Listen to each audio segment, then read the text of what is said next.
ಇವಾಗ ಹೆಣ್ಮಕ್ಳು ಎಷ್ಟು ಮುಂದುವರೆದಿದ್ದಾರೆ ಅಂದರೆ ಸರ್, ಇವಾಗ ಪೊಲೀಸ್ ಸ್ಟೇಷನ್ ಇಂದ ಪೈಲಟ್ ಏರೋಪ್ಲೇನ್ ಆರಿಸೋವರೆಗೂ ಹೆಣ್ಮಕ್ಳಿದ್ದಾರೆ ಸರ್. ನಾನು ಒಂದು ಗೇಮ್ ಕ್ರಿಯೇಟ್ ಮಾಡಿದ್ದೀನಿ. ನಾನು ಒಂದು ಗೇಮ್ ಡಿಸೈನ್ ಮಾಡಿದ್ದೀನಿ, ಅದನ್ನು ನಿಮಗೆ ಹೇಳ್ತೀನಿ.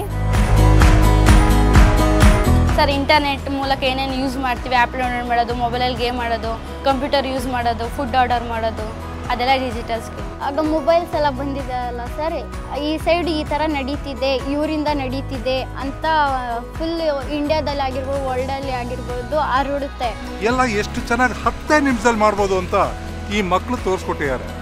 ಇದು ಪ್ರತಿಯೊಂದು ಮನೆಯಲ್ಲೂ ಒಂದೊಂದು ಮಗುನು ಮಾಡಿದ್ರೆ ನಿಜವಾಗ್ಲೂ ನಮ್ಮ ಕರ್ನಾಟಕ ಹಸಿರು ಕರ್ನಾಟಕ ಆಗೋದ್ರಲ್ಲಿ ಆಶ್ಚರ್ಯನೇ ಇಲ್ಲ.